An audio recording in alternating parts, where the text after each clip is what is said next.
Bulabinaka, Namaste and good evening. You're watching Fiji Village Straight Talk. I'm Vijay Narayan.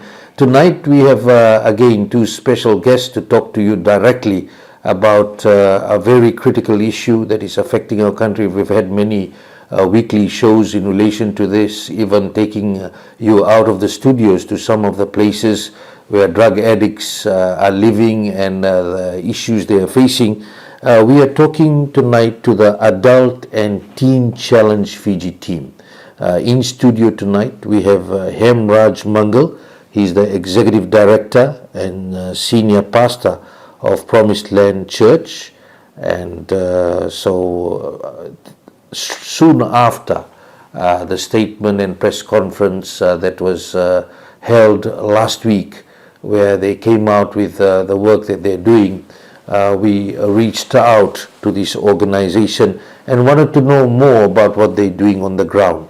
And we managed to contact former senior journalist, also now a media consultant and a lecturer.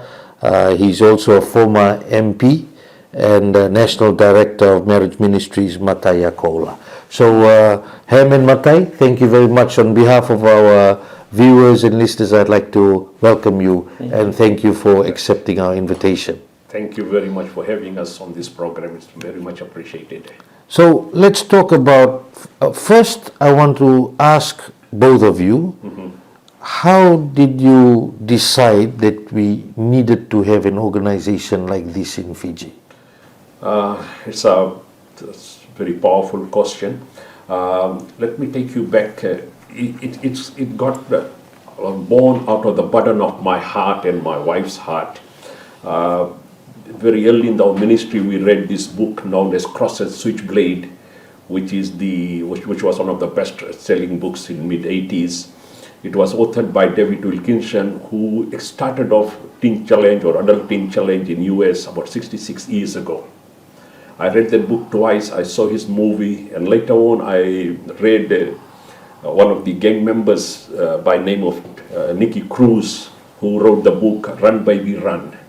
And it caught my heart. I said we need to do something in Fiji regarding the youths who have gone into drugs or whose lives have been entangled or got into bondage, derailed from their purpose of life. And I met Reverend Jim Lawrence of the Global Teen Challenge in year 2014. Then I was connected to the resources and the program. Global Teen Challenge runs Teen Challenge centers in 140 nations of the world, and they have 1,400 centers around the world. And as I said, it's 66 years of being in existence. So they have the best practice and they have the resource material. So by meeting him and knowing how to go about it, and then suddenly drugs became a huge problem in our nation, getting out of control. We bought this piece of land, which is 20 acres, and we formed a board. We got our constitution done, got it registered, and here we are to start off. We started off in a small way. Our center at the moment can house only 12. We don't call them clients, we don't call them patients, we call them students, because they have to relearn a lot of things that they have gone away because of being into drugs, the behavior change and all that. So Vijay, we are here starting off, but we're not starting or rolling on, how to call it, new ball. We starting off something which has been proven in the world and is operating in 140 nations and has over 1,400 centers. And I'll be interested in knowing more, and as we go through the program, we'll definitely ask you what the program is about. Matai, you are one of the board members of Adult and Teen Challenge Fiji. What made you join? Well, it came through the ministry that we run, the marriage ministries, and we trained a couple that goes to Reverend Mangal's church, and they invited me and said, "Oh, would you like to be a trustee and a board member for Teen Challenge?" Because there was someone who had vacated there place, and I saw the work that they were doing. I said, oh, this is something that I see that is visible, is working, and it is for a good cause. And I said, oh, I'd like to be part of, that vision that's there to get drug addicts out of their situations. In saying that, because I grew up in the streets as well, and how lives turn around, although, got right to the pinnacle, you can say, to Parliament, but hey, I had a history myself. If my life's better, why can't I do something better for someone else? You said that the situation was getting out of control and is getting out of control. We've had the Minister for Home Affairs was on the show 3 weeks ago, and we also had the Leader of Opposition who have labelled it as a national security concern. Yeah. Now, why do you say that the situation has gotten out of control? It's I'm from Lotoka. If you go in the streets of Lotoka, drugs is almost in every corner of the streets. Because we know the places, and the places we go, and we know 15 milligrams of crystal ice used to be sold for about $50 a pack about 12 months ago. That one, once early this year, came down as low as $15. So there is a huge supply of drugs in the market, and there is the social and the moral decay of our family structure. And when the family structure gets decayed, the values are not taught, and people end up, sometimes they start off with experimentation, they want to just experiment it, but then they get hooked to it. And so Lotoka, the streets, I do not know what's the situation now, but some 12 months ago there was something like over 90 people on the streets, and most of them were drugs, if not hard drugs, then at least glue. And today we estimate at least 200 people in the streets with addiction to glue or to drugs, hard drugs. Yeah. And Matai, these are not only, it's not only the people on the streets that are doing drugs, definitely. What are you picking from the ground over the past few years? Well, going back almost 30 years, we were here, when it started in 85. Although we were selling angona, grog, but at the same time we were peddling drugs, and it was going right into even the embassies. So I'm saying the drugs is not only affecting those at the lower end of the structure or in families, but there are people in offices, in whatever level that they are in one way or the other, some are involved with drugs. So a lot of times we talk about drugs and we're just looking at those who are in the streets. Yeah. But that's why it is this. I always think about it. There were things that were planted.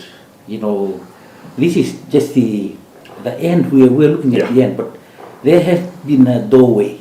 Probably the society didn't deal with it, and when the society doesn't deal with it, it becomes a problem for us because we allowed it to go on. But come a stage, there's injustice just because we didn't deal with it from the offset. So drugs. We like we mentioned, we have this prayer meeting going around Parliament for 34 months now. First 7 days of the month we've been praying. We've seen the change in government and everything. But when we walk around, praying from midnight, walk around the precinct, you have there are people sitting there with their needles, just waiting for those to be injected. And when it's spiraled out of control. Right in the public eye. Right in the public eye. And we even had a policeman that was part of our prayer group. He came and confronted the guy who was, the thing that he took from him was his needle. And I'm saying, hey, this is happening whilst the church is, everyone's building their kingdom. There are things that needs to be dealt with, and it has to be balanced. So everyone, will have to look at each other and say, hey, if I can help rehabilitate someone, why not? Good initiative. Now let's go to, because there's people saying we know the problem at hand, what can we do about it? Now you've decided to do something about it. Can you tell us what have you done so far? Thank you, Vijay. We started off taking people into our center. So it's a drug rehab center? Drug rehab center. We call it in-house residential program, in-house. The program itself has a duration of 12 to 14 months. It goes through, the first stage is recovery, when a person comes in. Recovery means the person is not only clean of drugs, but he also loses the desire for drugs. The carving inside him must go away. And we have found out, Global Teen Challenge in the centers have been collecting a lot of data, and we find that it takes something like 16 to 20 weeks for the person to lose the desire for drugs. And then we have the second stage of our program is rehab. We rehab that person. We get him the new values of life, the behavior change, and a lot of things we teach them, punctuality, time management, and all those things, because these are the things that were derailed in their life, and they ended up with no purpose. So we instilled in them the purpose, the hope they have for future. And then we move to the third stage is empowerment. We empower the person through skill training. We run a vocational training, and we train them in a lot of agriculture-based, techniques like bee farming. Bee farming in a small scale, a lot of people can do it in the backyard, but they need to know the know-how, and they need to have the equipments. And then we also like to teach them use of small machineries, electrical appliances, joinery, little carpentry. So, and then the third stage is where we will restore them back to the society or back to their family. So this is the 4 stages: recovery, rehab or rehabilitation, and then empowerment, and then restoration to the family. Matai, in terms of the center, it's in Lololo Ndrasa, Lautoka. There's always a question where a drug rehab center should be based. I know Lololo is close to one of our transmitter sites in up in the pine plantations, the narrow road going up. Where is this located, and why that location has been chosen?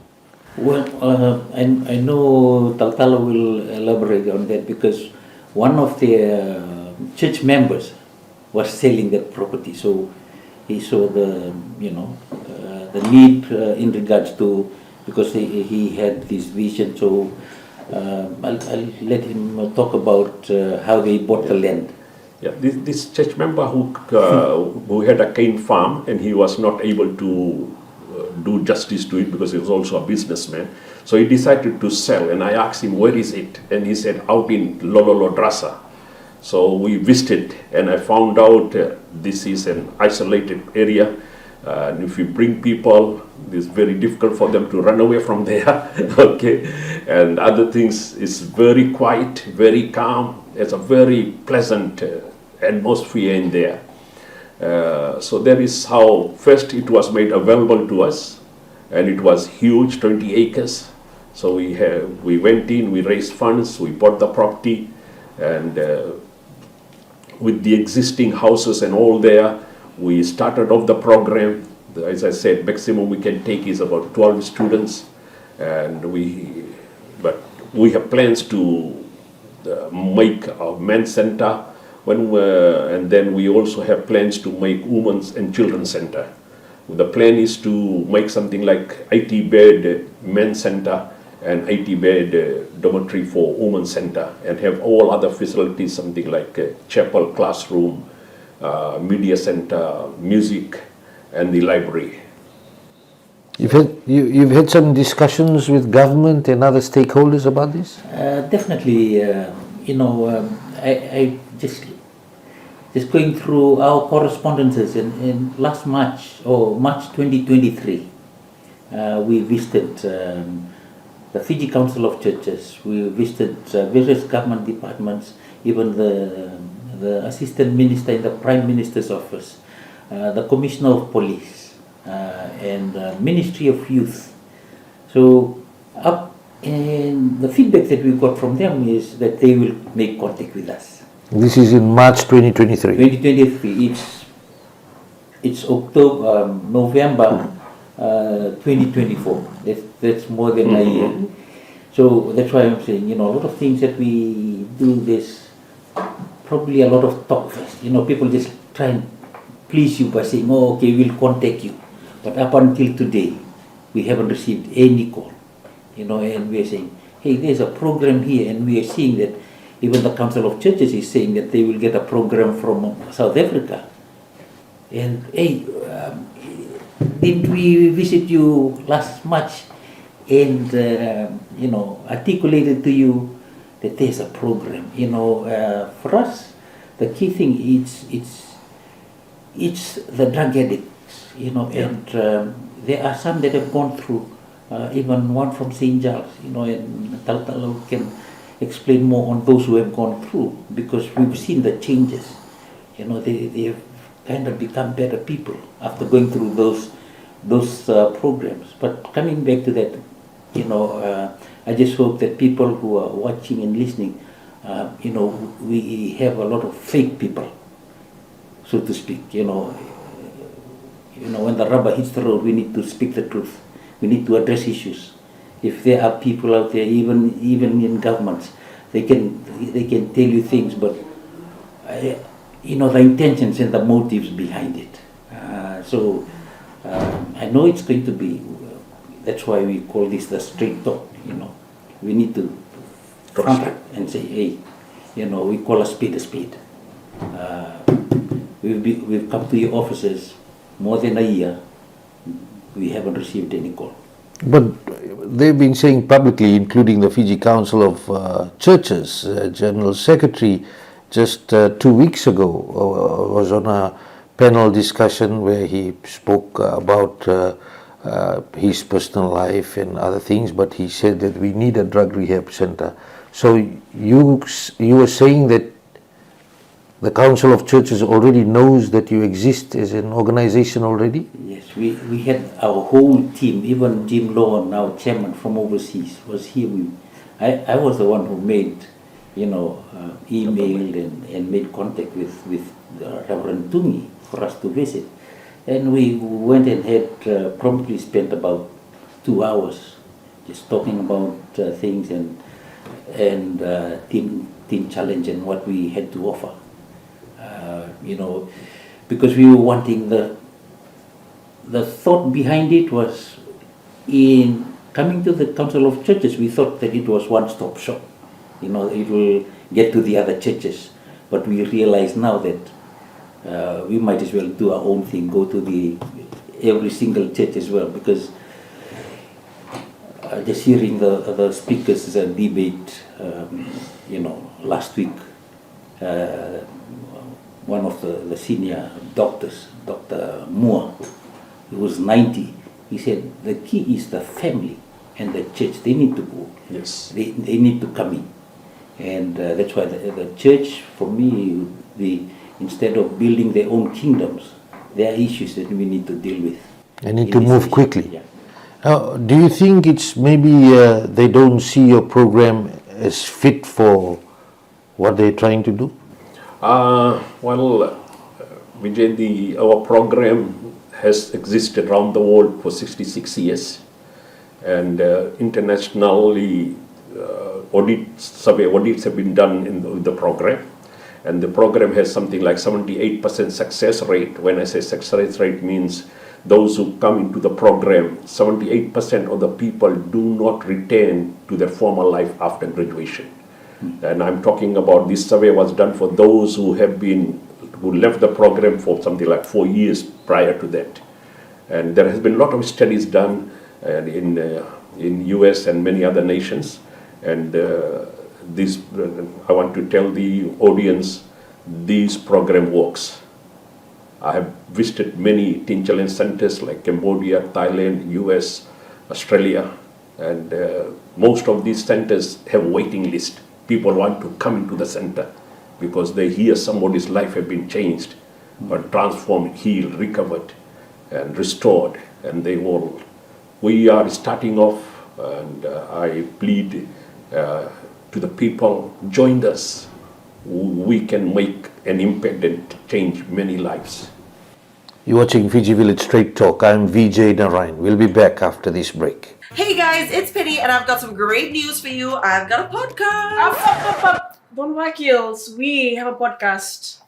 Isn't that what I said? You didn't say that. You said I have a podcast. There's I no mean, I, there's we. Well, when I'm doing all the talking, it seems like it's my podcast. Well, because you are so rude. You're not very demure. You don't maybe give any if you thoughtfulness to me. contributed something, I would do have contribute. like You're people not nice would have actually enough. remembered you. They do remember me. They call me the better leader anyways. Debatable. That It's is not so It's debatable. Well, ladies, get it out. We gotta move ahead now. Back. I'm sorry, Keep- but keep who on asked you? When were you involved in this When did this conversation? become a we conversation? Yeah. Because Behind listen, time, you gotta. Listen, No, I don't care. we don't care Watch if we're behind it, okay? you. Okay? You're here because of us. Don't Let's talk never to us forget like deadline. that. Up. I don't care about you. Let's get a load of this guy. This guy. You really thought. I'm hungry. Go eat. Let's go. Hello, HR.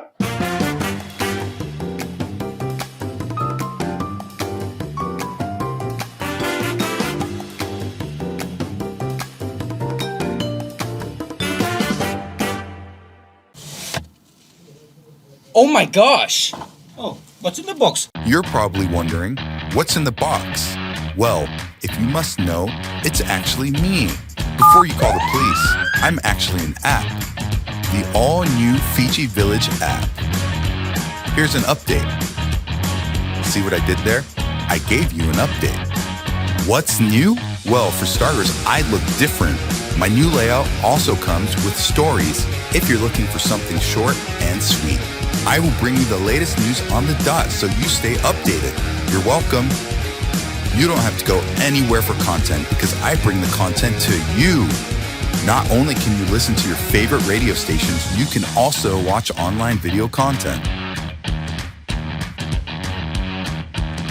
Which reminds me, do you love sports? Well, guess what? With the Fiji Village app, you can stay up to date with your favorite sports and scoreboards, no matter where you are. Your #1 news website just got better with an app. Download and get updated now.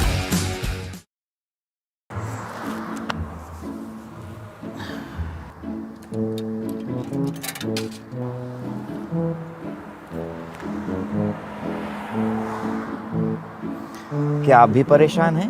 अच्छी करता है यार, तुम लोग कुछ समझ में नहीं आए। अंधार में रहेगा, कट जाएगा जगह, कौन जाएगा भरी? जाएगा भरो। क्या आपकी भी लाइफ में ऐसी ही टेंशन है?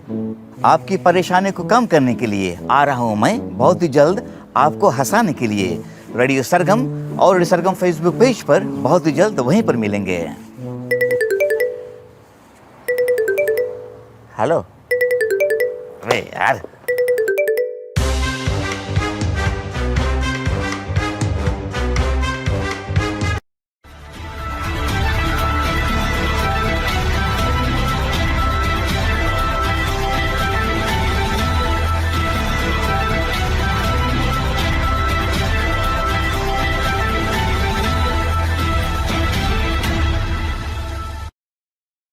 Welcome back. You're watching Fiji Village Straight Talk. I'm Vijay Narayan. Our guest tonight, Hemraj Mangal. He's the Executive Director of Adult and Teen Challenge Fiji, and Mangal Akauola, who is a trustee and a board member of Adult and Teen Challenge Fiji. They are running a drug rehabilitation center in Lololo, Ndrasa, Lautoka, and an initiative born out of the critical need here in this country because of the rising use of hard drugs. So I'll ask you first, Mr. Mangal, in relation to the people who are coming to your center. You are a senior pastor of Promised Land Church. Is this a Christian initiative? It's the Adult and Teen Challenge Center is a non-denominational. Our teachings are Christ-based. It is Christ-centered and faith-based, but we are not affiliated to any denomination for that matter. So it's an independent, like I go to different church, he's from different denomination, but it's made up of people from various denominations. Yes, our program is Christ-centered and faith-based. Matai, for those who would be watching who may not be Christians, what's your message in relation to that? Because they may be thinking, oh, I may be going there and this may be a recruitment exercise. Well, the first thing is we are trying to deal with drugs, addicts. And it doesn't spell out whether you're a Christian or not. But the thing is that we've found that this is a workable solution, because it comes, for those who have gone through the program, we've seen the changes. That's what we're saying, whether you're a Christian or not, whatever denomination or faith, religion that you are in, but you are into drugs. We need to deal with drugs. From a spiritual perspective, we're dealing with spiritual things at the back end. And only the spiritual can deal with the spiritual. So when you have evil spirits, you need a God spirit to deal with it. And we've seen in the last 30 years how things have spiraled down the line, and we're trying, various governments trying to address this issue. But up until today, this is the first such rehabilitation center that we are talking about. If it can deal with we got this testament from Chris. I hope that you can watch it. He was a Christian, he was a drug addict. But the thing is, the teaching and the training that he went through, it really changed his life, and we're saying that for those who are out there, even like Tautala says, there's 12 places. We go out and look for people to come in right now. But, you've heard, in Australia, there's waiting list. Those who want to go in because they've seen something is working. There is a solution at the end of it. So whether they come out being changed to be a Christian, that's not our problem. But the thing is, we want to get them out of drugs. Yeah. Now, you started around March last year. How many people have gone through the center already? So, if we look at from the day we started till today, we have over 21 people who have come and gone through the program. But majority of them did not go the whole 12 months. See, as soon as a person who comes into our center who is addicted and high on drugs, and gradually he becomes sober, he gets his senses right, the first thing come in their mind, they like to go back to their family. And because it is voluntary, we do not hold them back. But I have good news that most of them who have left, we keep a track of them, and they have not relapsed into drugs. But it is, when they go back, like not completing the program, there has to be a very strong support for them to ensure that they don't go back. See, I have this conviction, if this environment has made you sick, you don't change the environment will keep you sick. That's why we run a residential program. We plug that person out of that environment, and we go through the program, looking at some of the cases. The last person who left, his name was Rupeni. He left about after 22 weeks in the program. And Rupeni was very interesting. When he came, he even had no smile. He was a patient from St. Charles. Was he a meth addict? He was a meth addict, yeah. In fact... how old was he? He was 36, okay. So he came in the program and he had lost even sense of his smile, hardly talk, and very poor at eating. But over time, he started to smile, he started to joke. One of these things I have found out, these people in the drugs, they love to keep their hair they like to have their hair cut, they like to look very professional and all that. And I do not know about Suva, but in Lutuka to get a fancy cut is about $10. So Rupeni said, Tal, I want money for my haircut. And I said, you sure? Because it was all overgrown and he was not worried about it. Eh? Then I said, okay, wash my car, we'll give you the $10 for the haircut.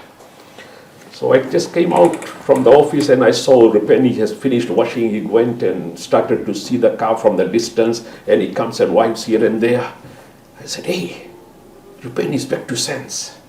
And I said, come to you. He said, Tala, come see your car. I said, yeah, Rupeni had a good job. Okay, it's no more $10, it's $20. Okay, so as soon as a person starts to think about money and the value of money, we know that he is recovered. As long as he's not taking the money and buying the same drugs again. But whenever they go to barber shop and all, they're supervised. A student, staff goes with them. So they actually not left exposed. But and when Rupeni left and the family called and said, Rupeni is a brand new person. He has a smile, his face is glowing, and he started to talk sense. So these are testimonies, and we also, as Pastor mentioned, that we have one current student who has been there for 25 weeks now. He was in US, got deported, and all his life he did not know anything apart from dealing drugs. And he had gone to jail. After jail, he came to Fiji. And we, looking at Chris now, we can see the marked change in his life, in his behavior.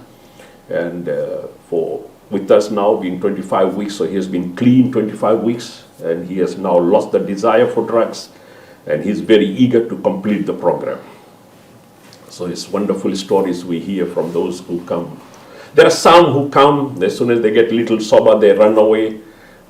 Because it is voluntary and it is their own will they come, they want to change or they don't want to change, we do not force them.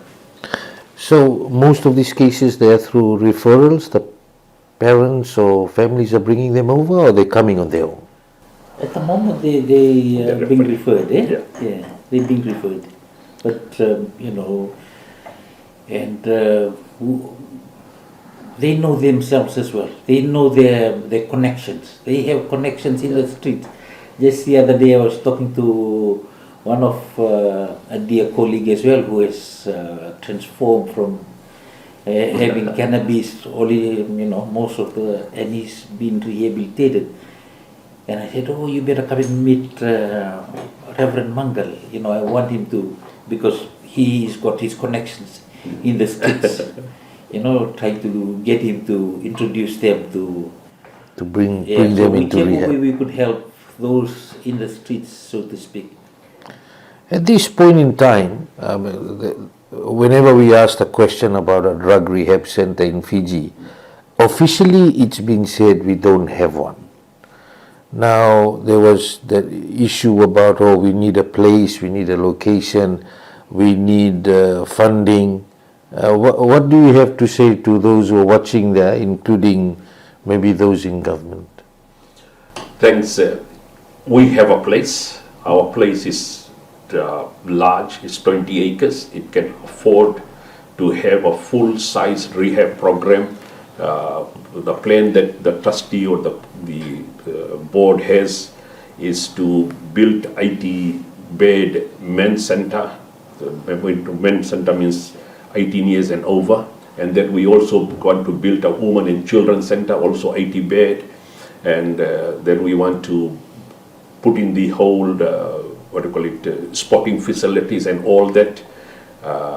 And I want to encourage whoever you listening, you want to be part of it, you are most welcome. You're most welcome.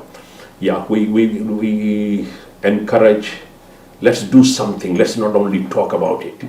It's time to move. We have a facility, we have a proven program that has worked around the world, many nations of the world, and lives are being impacted and transformed by this program. While we are waiting to say we have no program, I want to tell you, we have a successful program.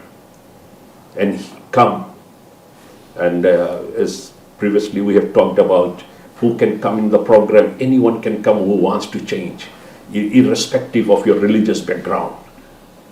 We know our program can impact and transform lives and restore you back to the society. And you are most welcome to become part of it. And you can also join us through funding. Many times when people think of having an international organization, they're thinking the fund comes here.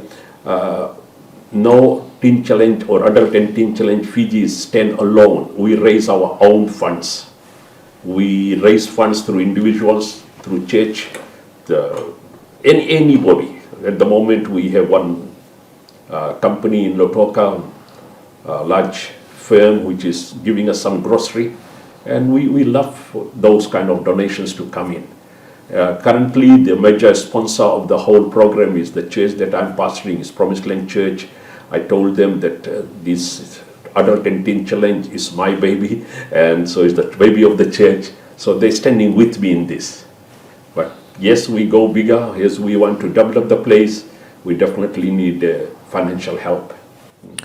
Question for both of you, starting with Matai. Just in relation to the Ministry of Health, I think is the ministry behind the setting up of a drug rehab center in Fiji. That's according to the ministers that when we asked the question that they're waiting for the Ministry of Health. From the health perspective, definitely this program, there will be a question mark from the health perspective on whether the medical side of things is being looked at. So where does the medical aspect come in? Well, we'll need to partner with them. We need experts in the health to come in and lend their hand. For me, coming from my perspective, looking at families, the key is once they get restored and being reconciled to their families, how do we tailor that in? But on the mental side of things, like we heard, if that environment is not conducive, because if it's sick, then almost everyone that's coming in will continue to be sick unless you take them to a different environment and give them a new perspective or a breath of fresh air for something to change. But coming to the mental side of things, we'll continue. That's why we are talking about partnership. So you are calling out the Ministry of Health. You ready to talk to the ministry? Yes, exactly. We need the expertise, so everyone has a part to play. We are not a Superman to run the whole works, but we are saying at least we've started something. It opens the door for others to start to come in as a team. We probably may be just the props, but then we need the fullbacks and the wingers and as a team. It has to be a team effort. So you are ready to talk to the Minister for Health? Have you tried to reach out to the Ministry of Health? Not yet. We meet many other government, and the first time I hear that the rehab is going to be set up by Ministry of Health, and we definitely love to talk to them.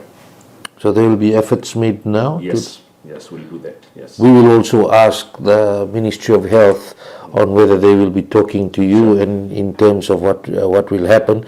And of course, you've spoken to churches, and you need movement. You are a church yourself. You're saying that this program is not denomination based. Yeah. Is there some indication that they will eventually come on board? What was the indication that you received? Good. Yeah, they gave us the assurance that they were going to back it up. The assurance was there. They welcomed us, and so we've been waiting for their call. Probably the time is now. Now that we've come on board and there's this visibility, because we've kind of been waiting. We do not want to be a team that runs down someone else, but hey, we've been waiting, we've knocked on your door, we've visited you, but if nothing's happening, then why do we have to wait? Probably we have to knock on another door, like the Ministry of Health, who would jump on board and work with us. You're watching Fiji Village Straight Talk. I'm Vijay Narayan. We'll be back after this break. That sounds right. Okay, I got it. If I could turn back time, if I could find a way. As I walk through the valley of the shadow of death, I take a look at my life and realize there's nothing left. Sick and tired of hearing all these people talk about what's the deal with this pop life and when is it gonna fade out? The sun is fading away. If I could reach the stars, Bum, bum, bum, bum, bum. I don't know the rest of the words. I'd give them all to you. As the June light turns to moonlight. La la la la la, la la la la la, la la la la la, la la la. Loving you is all I ever need. Making love with you is all good. I take back those words that hurt you, and you'd stay.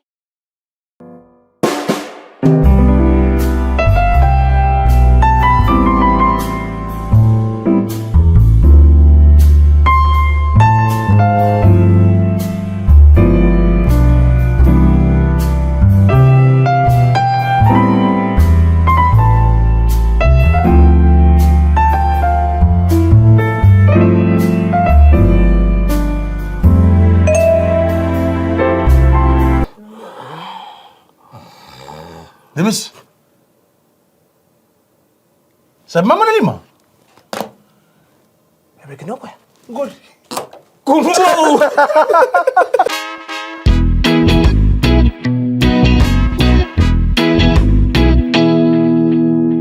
About 20 years ago, we had a major drug bust, and you would remember, you would have been part of the operations at Laudala Beach. A lot of people in Fiji did not know what was methamphetamine.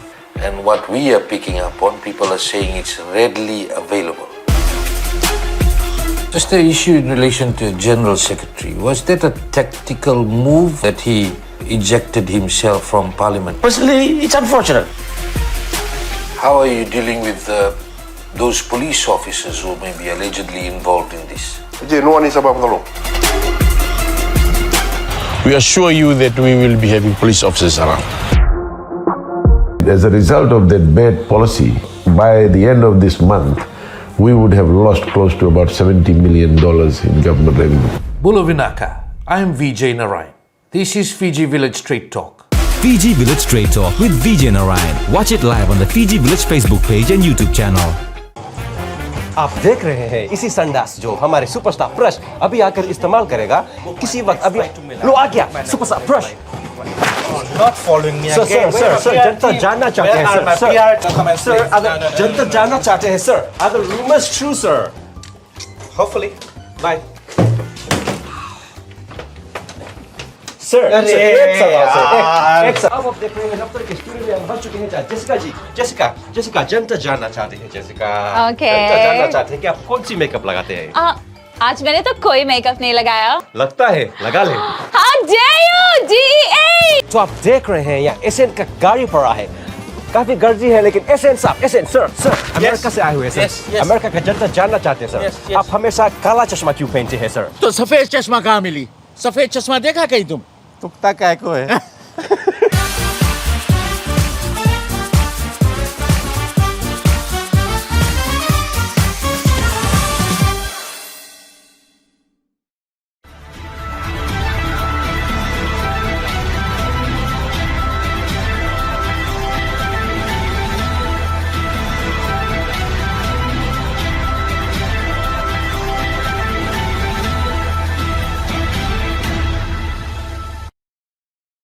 Welcome back. You're watching Fiji Village Straight Talk. I'm Vijay Narayan. Our guest tonight, Hemraj Mangal, the Executive Director of Adult and Teen Challenge Fiji, and Mangal and Akauola, who's a trustee and director of this Adult and Teen Challenge Fiji, which has been running a drug rehabilitation center up in Lololo, Ndrasa, Lautoka since last year. As they've said, they have been running this center on their own accord and waiting and having discussions over the past months for people to come on board and support. But from last week, they've come out public to confirm that they are running the center and now calling on others to come on board as they continue to hear that there's difficulties being faced in setting up a rehab center, which now they're saying they already have, and they would like the others to come on board. Let's talk about how the center is run at the moment. You sort of alluded to the fact that you're funding things yourself. What is your staffing structure, and how are you funding your whole setup so far? Thanks. Because we're starting off in the beginning stage, we don't take too many students all together. So, because this is not an easy program or easy to deal with these people. So at the moment we have 2 full-time staff and then we have volunteers from the church. And 2 full-time staff, we have Pastor Ipeli Angiri, who is the program director, he's full-time, and we have another, what we call it, the position known as student care supervisor. He is Avesi Kalokalo.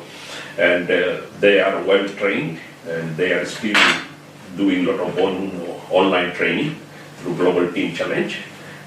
So our staffing, we have 2 full-time and then we have volunteers, and I'm also full-time. But at the same time also from Muslim Church senior pastor. What about in terms of expanding? Because right now you're referring to students, but they are adult males. Right? Yes. So what about expanding from adult males to adult females and then to the teenagers and children? Yeah, the concepts with at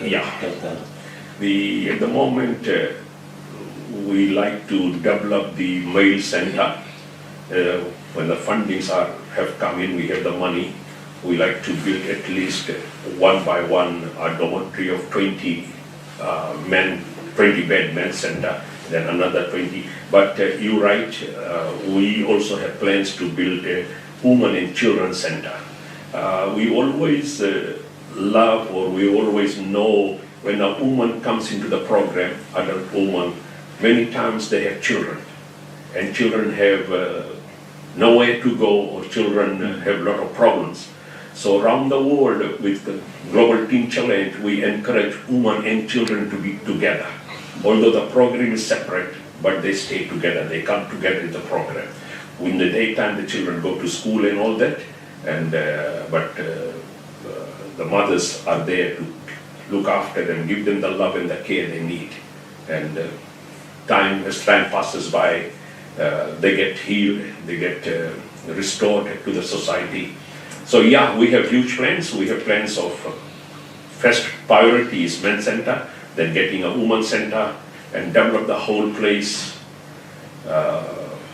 for anybody, irrespective of age, irrespective of your faith, of your religious background. You come, we know our program works, and you will be set free from addiction or the person will be set free from addiction. Matai, you are also the National Director for Marriage Ministries. A lot of success stories that I've heard of and followed it closely. Definitely one area of concern here. We've had a lot of families that have broken down. A lot of marriages which start off maybe well, and then it finishes off quite quickly, and there's a lot of suffering after that. If you can talk about the status of what we're going through in the country in terms of marriages. Well, thank you, Vijay. I haven't got the figures at hand with me, but with the advent of all these small Yangona sessions, previously we used to just have the group here. But you go into various shops now, they have the small groups having, people knocking off work and going into those group sessions. And for us, the concern is it's breaking families. They don't just have it in their office, but they're going into all those social places. And the husband goes here, the wife goes there, and it's kind of been alarming to us now, in the last couple of years. Like something that used to happen in Vanuatu where you have the Nakamals. And it's a similar concept that we have here, but for us looking from a family-based movement, and government has to take note, because it's breaking down the social structure of a nation. Because once you break the family, you're breaking the nation down, and because we are people that we talk about in the Itogi, Solivaki, community-based, and for us, that's the main concern. We are having, even schools having fundraising, and they give Cover barrels. Cover barrels. Even it's going down to the schools, having, if they're playing for the deans or whatever, they're having fundraising. It didn't used to happen just a couple of years back. But these are all the little elements that is breaking up society, and whilst we are trying to tackle the drugs here, this is another thing, for some of us who come out of being a grog addict. It's another problem, because like we were saying, coming to places like this, 4:30 in the morning we are starting our double drinking, him and me. He was in FSC and, been here. 4:30 in the morning till 2 a.m. in the morning again. And it's a different person that's drinking. If you have 2 glasses of water, you're full. But you can sit there but then coming back to that, these are the little things. It says that it's the small foxes that burn the vineyard. It's the little thing that will erode, how the society moves forward. So holistically, everyone has to put their minds into it and look at it as a nation. And hey, what's breaking down society? So it's not only drugs, it's all the cover barrels, people knocking off work, and we are saying, there was a program. Do you know where your parents are? Yeah. They might cover barrels. But coming back to the family, that's why I like this. Because if we could sustain, like the man and the woman coming with the children, we are restoring the family. Restoring the family. If there's anywhere we see the restoration of families, we would love to work with it. And it's not about what we own, what we have, how many cars we have, but it's the restoration of the people. Because once the people are strong, then the nation will be strong.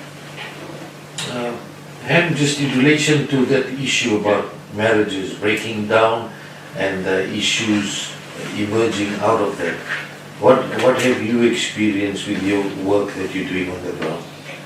Many times we invest our time in the wrong places, in wrong things. And there is not quality time spent by the parents with the children and children with the parents. You go to a restaurant today, we were there yesterday, and there were two couples in there, and both of them busy with their mobile phone. I don't know why they come to the restaurant. They were not talking, there was no interaction. They were busy talking to one another, doing something on the mobile phone. So our social media, a lot of other things have robbed us of the quality family time. We need to bring back the quality family time. When I got converted and received Christ as my Lord, there was a joy to go to church and see the churches were packed. Now, a lot of our, especially Decay churches, are half empty. The people, I stay in Razak Road with Mulutoka, and last Sunday I felt very sad. Not a single person on the roadside was waiting for bus or going to the church. They were all casually dressed. They were all in their own businesses. So we have lost people attending churches. We have lost the family altar. We have lost the quality time the parents need to spend with the children. And even the husband and wife, they're busy with their own small gazettes.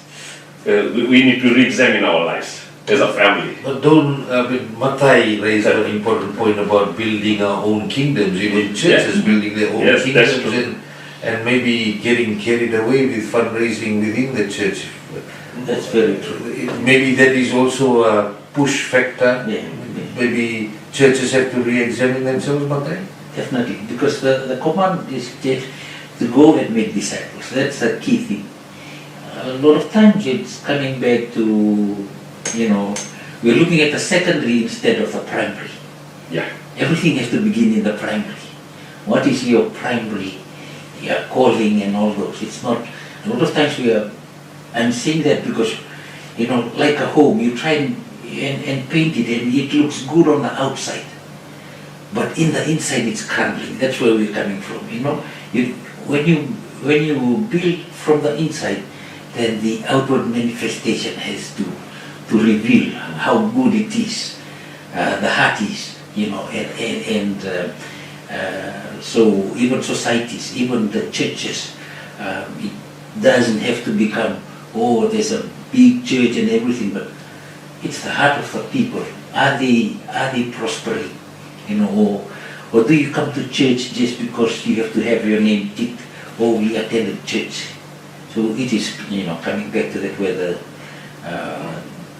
the person who goes to church is clean from the inside first, rather than just making up the numbers. Question for both of you. Do you think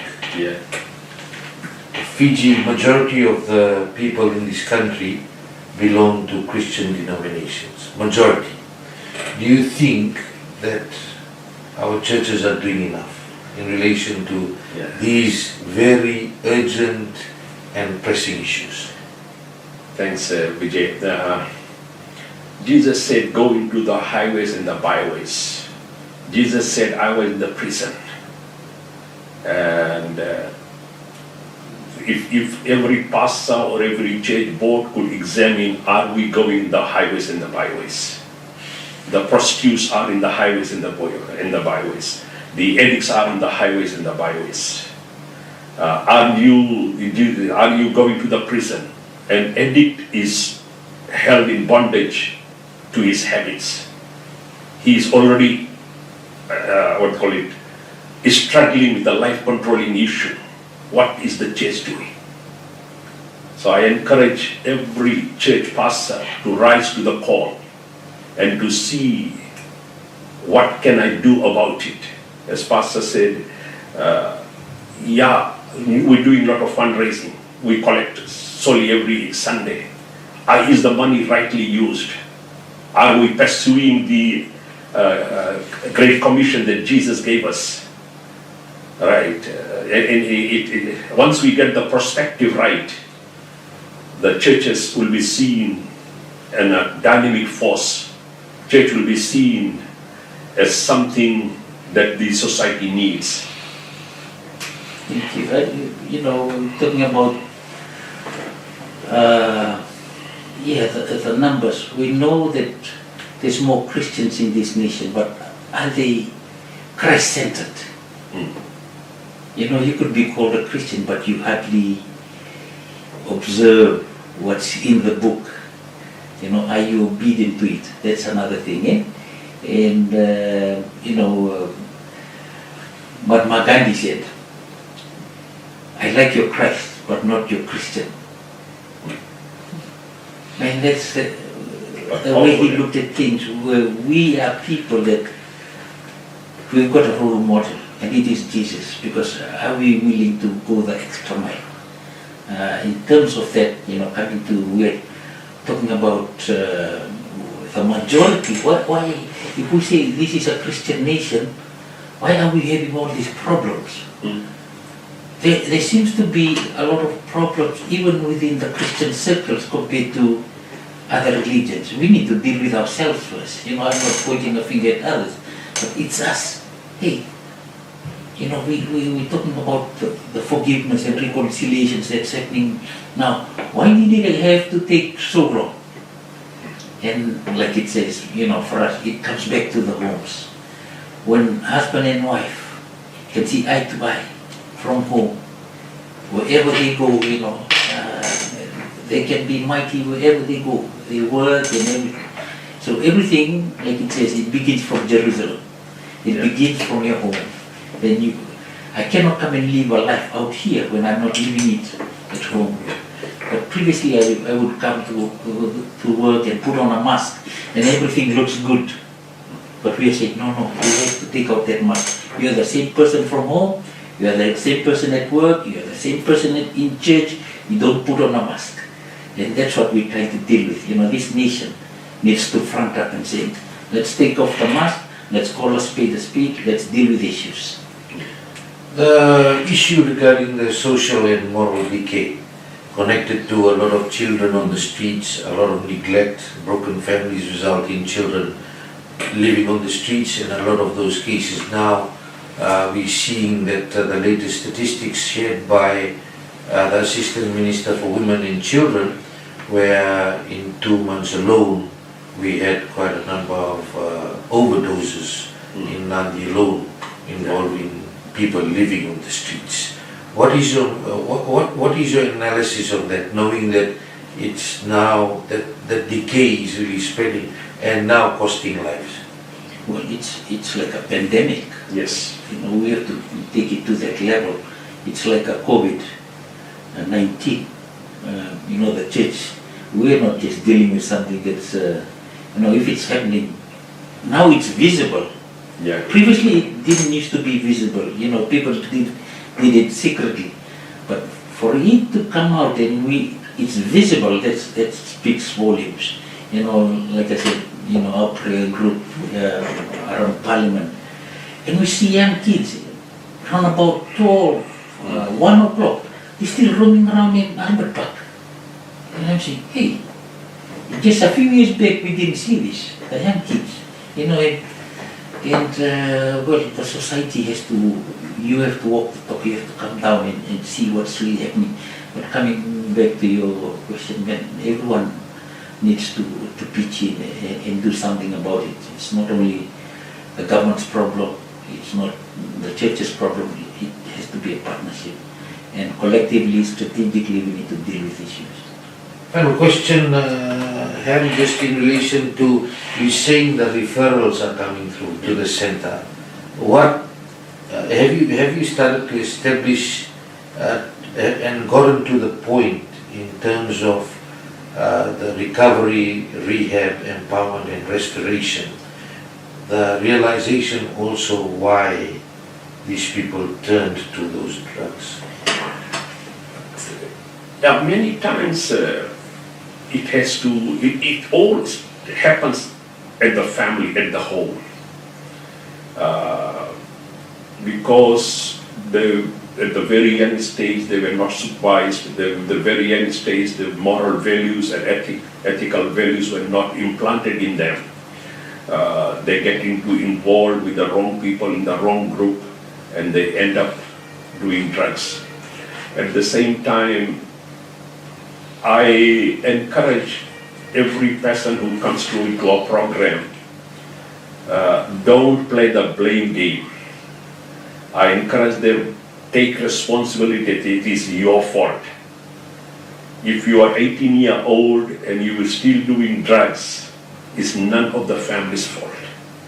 You need to accept that it's my fault, and I'm in a helpless situation, I need help, and I want to change. So very important that somebody has to take responsibility, and many times we have been blaming school system, we're blaming many other systems, but if you are an adult at 18 plus, I personally encourage these people coming to our program, you need to say it's my fault, and now I'm here, I want to change. But yes, you're right, it is in the beginning stage, in the early stage of the child coming up, we didn't have time, we did not value, we did not, we thinking getting 3 meals on the table was love and care. No, we did not have heart-to-heart connection with the people. We did not have that expression that I love you. And we did not have the gut to tell the son or the daughter, oh no, that is wrong, you need to do this. Basically, parents were busy doing their own, and children over the time got into the wrong company and got in the wrong habits. What are your thoughts on that? Yeah, for me, this, like you said, comes back to the family, where, even for us, the fathers, the grandfathers, we need to take responsibility of our own families. Yeah. Although you're working, because everything begins from home. If I want a good family, I want the children, then every day in, day out, I need to be directing how things go. But then we're saying, because of all the cover battles, they are not there for the precious time that they're supposed to be there. But like I said, comes back to the husband and wife. These are the gatekeepers in the homes. Because if they are away, then it's so easy for other things to walk in. But if they are manning, they are the gatekeepers, they allow what goes in and what doesn't come in.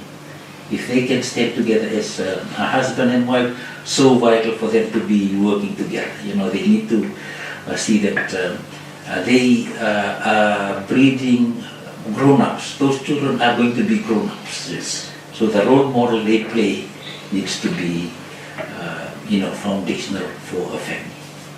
It was a pleasure to have you on the show, Hemraj Mangal, Executive Director, and Mangal Akauola, both trying to make a difference in their own way. A global program which has been running for over 66 years, now in Fiji from last year, called Adult and Teen Challenge Fiji. They've had their discussions, they're now coming out public, and they're saying to government and all other stakeholders to get on board. The location is at Lololo Drasa Lautoka, and definitely in due course, with all the plans, we expect to also do a show from Lautoka to show you what's happening there in the Western Division, the first ever drug rehab center set up by Adult and Teen Challenge Fiji. Until next week, have a great evening.